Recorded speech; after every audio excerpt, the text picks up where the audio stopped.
Praise the Lord.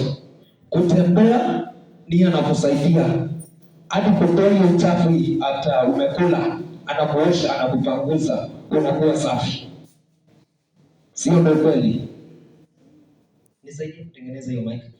Praise the Lord. Kuna wakati utafika wewe mwenyewe huyo mzazi atakuwa anakutegemea. Hallelujah. Now, the difference between human beings and God, we said yesterday, salvation is a journey, not a destination. Praise the Lord.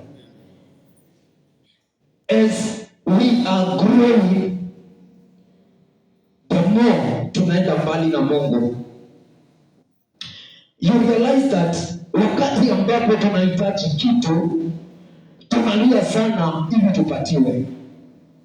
Someone anaenda fanya chochote ili apatiwe kitu.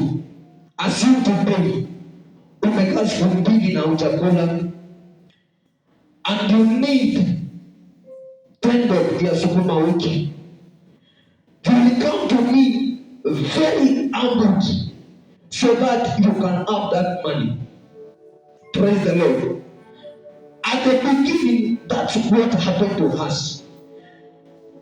We come to the Lord tukiwa hata kuomba yenyewe hatujui. Number 2, reading the scripture to self, we cannot read. Until we can read, we cannot be able to have the revelation that is required. Praise the Lord. And the Lord picks us the way we are, na anatulea. Praise the Lord. But have you realized that the more we are growing, the more we are going out of the will of God? You realize that the people who are fighting the work of God, they are the people who are staying with God Himself. Praise the Lord. Now, tumekuwa tukifunzwa tangu jana. We are building capacity. Nitakuonyesha mahali tutakonektia.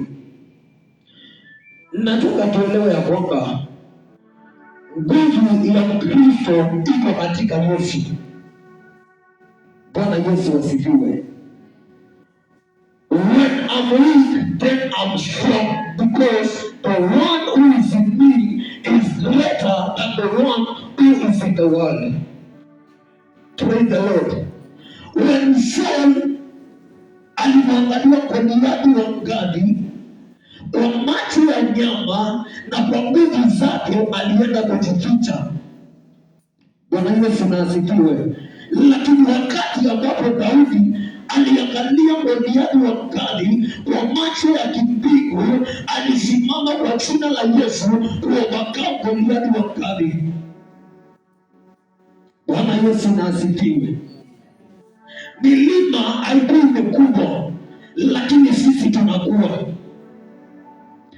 Unaweza kuwa na mtoto akona miaka 10, lakini akona nguvu kushinda mzee ambaye akona miaka 50. Bwana Yesu asifiwe. Unaweza kuwa katika huduma kwa miaka 80, lakini mtoto anakuwa jana na anakupita. The difference between you and the child is how you view your God, the perspective, how you approach the kingdom of God. Praise the Lord. You see, we are becoming too much educated such that even